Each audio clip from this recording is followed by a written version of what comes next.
Di balik setiap sudut gelap, ada cerita yang menunggu untuk diceritakan. Bersiaplah untuk teror yang tak terduga.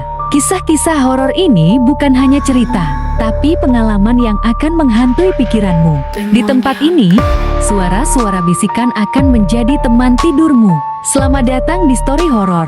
Sebelum ke ceritanya, saya mohon dukungannya dengan cara like, komen, dan subscribe biar channel ini terus berkembang.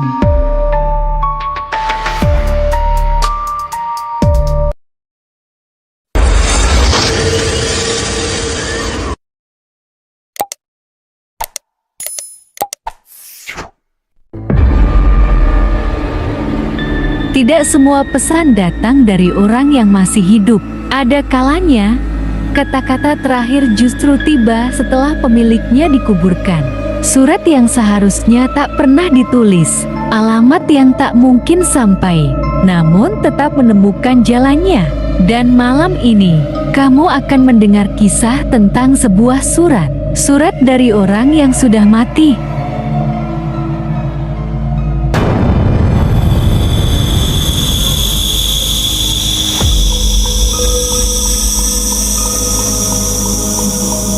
Hujan turun sejak sore, membuat udara rumah tua itu semakin lembab dan sunyi. Aku sedang membereskan barang-barang peninggalan almarhum Pak Raka, pamanku yang meninggal sebulan lalu karena serangan jantung. Rumahnya akan dijual, dan aku diminta keluarga untuk mengosongkannya. Di antara tumpukan buku tua dan dokumen berdebu, aku menemukan sebuah amplop coklat lusuh. Namaku tertulis jelas di bagian depan dengan tulisan tangan yang sangat kukenal. Tulisan Pak Raka. Tanganku gemetar. Yang membuatku merinding bukan hanya tulisannya, tapi tanggal di sudut surat itu tertulis 2 hari setelah Pak Raka dimakamkan.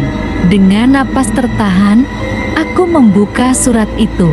Jika kamu membaca ini, berarti aku sudah mati.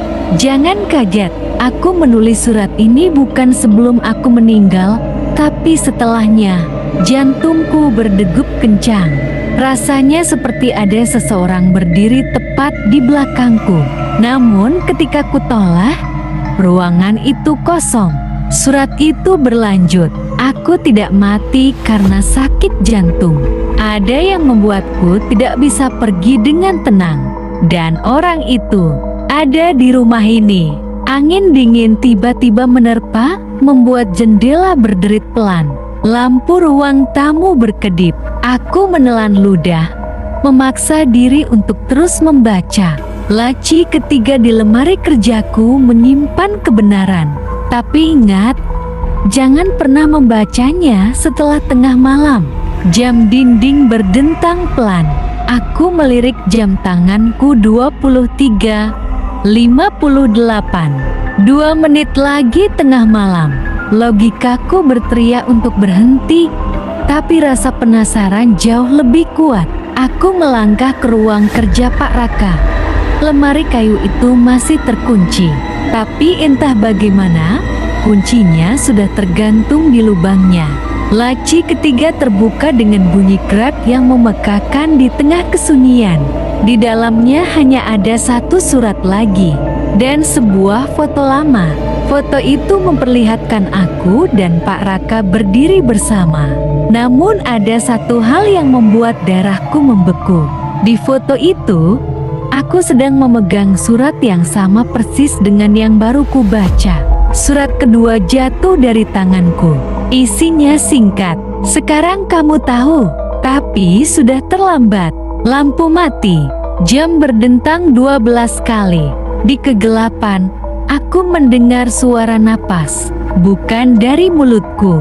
Dan sejak malam itu, setiap kali hujan turun, aku selalu menemukan surat baru di depan pintu rumahku dengan tulisan tanganku sendiri dan tanggal yang belum pernah terjadi.